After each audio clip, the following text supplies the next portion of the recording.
Well, hello to anybody who watches this. I'm going to tell my little story about asking for signs and how I've asked for signs many times and have gotten pretty deliberate, direct signs. I'm a firm believer in asking for support from whatever your spiritual practice is.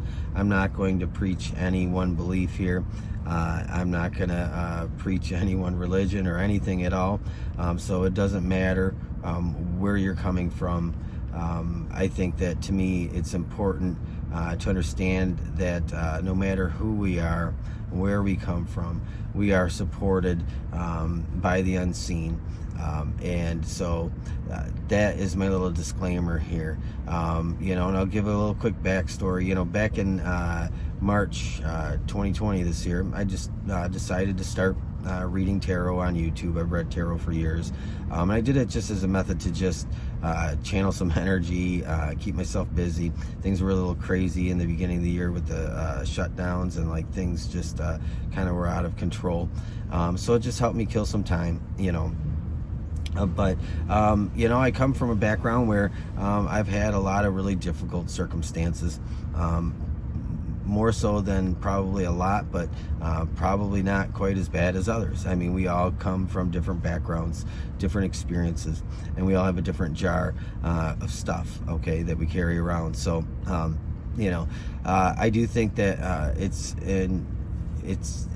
important for me to just speak about a quick few experiences in my life, and that'll kind of explain why this video is about asking for signs, and why I think it's okay to ask for signs, and why I think we get signs, and there's a whole story to that here. But back in 2005, my first real tragic experiences was losing a son that I had to take off life support, and I was holding him in my arms when he died, and so that was that totally changed my life. I was not expecting this turn of events in my life. I was a pretty solid Christian conservative person, very church going, and that changed me. That changed my outlook, my viewpoint on everything. And years later, it just crumbled the marriage, and so that was another bad experience. And then, I had a very close female friend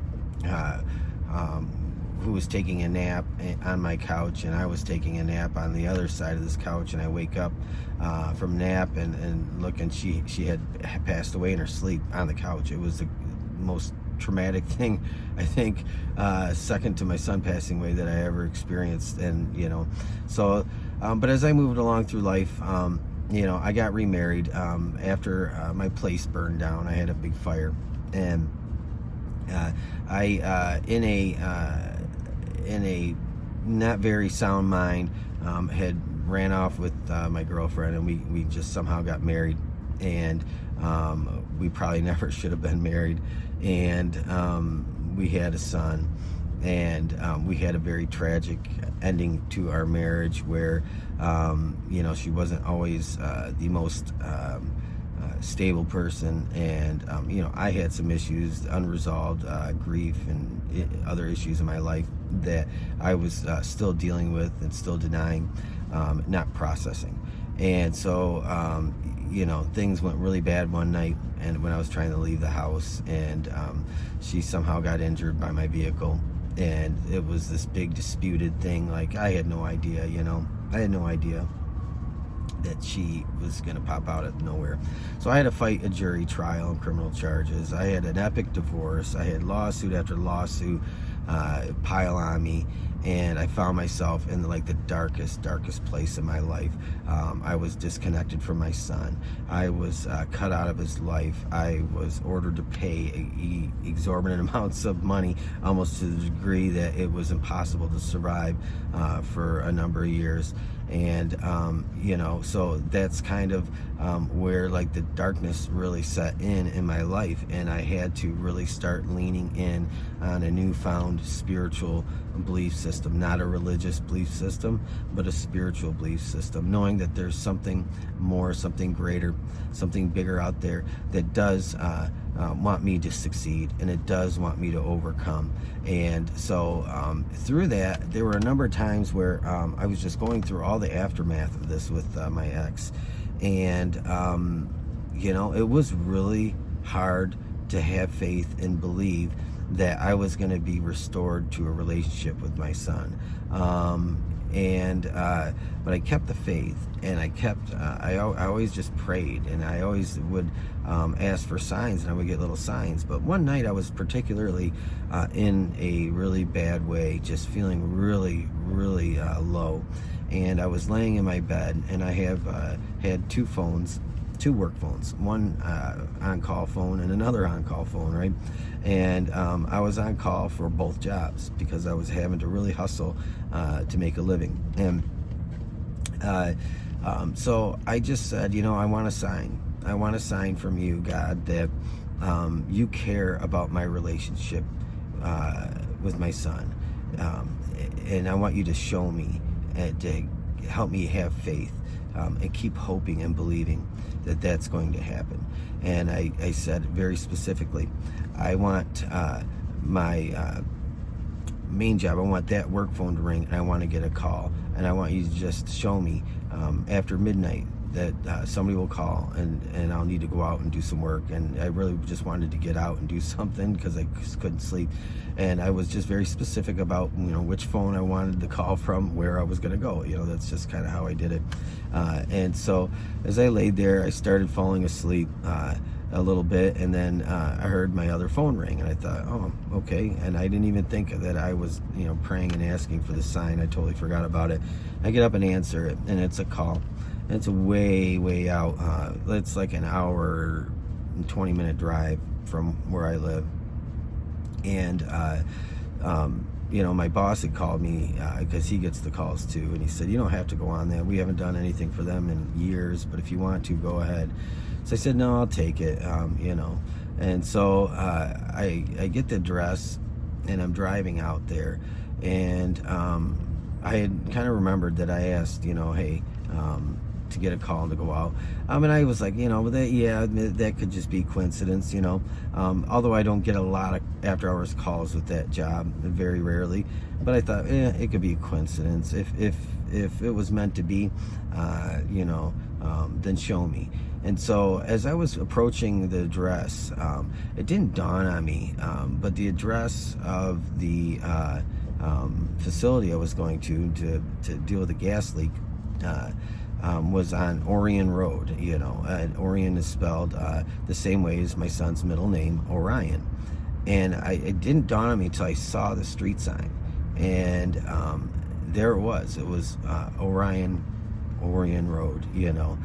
So it just floored me. I absolutely could not believe that this was happening. Like, wow, this is what I really needed. And so it really lifted me up, filled me up, gave me a lot more strength, a lot more hope, And not too long later, a few months later, I had an opportunity to file for custody because of some things going on in his home, some things that just weren't legit, And so we ended up having a new custody trial. It took like 8 months to get this whole thing finalized, from all the way to the point of getting an order from the court. But I was awarded sole physical custody and sole legal custody. And it really made me remember about all the times I asked for signs, and I kept getting them. But I also got the signs because I still deep down inside believed in what I hoped for was going to come through. And so I do feel like if you're ever going through that situation where you're feeling totally, completely helpless, and you're hurting, and you don't see a way out, ask for signs. Pray and ask for signs. I'm a firm believer that you'll get it. You'll get it. It was life-changing for me. Something that I knew inside that I couldn't deny that was going to happen, but I had absolutely nothing to show for it that would make sense, that this is going to happen. There just wasn't any evidence of this ever materializing in my life. This was a judge that thought I ran my wife over, and which I didn't. There was it was like careless on her part, and it was dark, and somehow I took the blame, even though I didn't get convicted of criminal charges. I was acquitted by a jury. But this judge still at that time didn't like me, and he handed the book at me in divorce court, right? And this guy turned around and handed me my son. And it's something that I just knew deep down inside was going to come my way one day, because I knew the universe rights wrongs. The universe takes injustices and makes just situations out of them, usually, mostly. And sometimes it's not in a person's lifetime. We have to accept that there are injustices that happened many generations ago, hundreds of years ago, that take time to be made right. So sometimes justice doesn't come in the way that we think, or in the time frame that we think. But if you've been wronged so incredibly badly, just believe it and ask for signs. Keep asking, keep at it, and don't give up believing. It's in that belief, inherently deep down inside of you. It's in that belief is where what you want, that's where it's going to come from. It's going to come from that unshakable belief in yourself, and what you want and what you are trying to achieve. And it comes from within you first, and everything else will line up for its highest good in every situation eventually. So that's it. That's kind of what I wanted to just share. Ask for signs. Go ahead, ask for them, because you'll get them. I believe that. Have a great rest of your day. Thanks.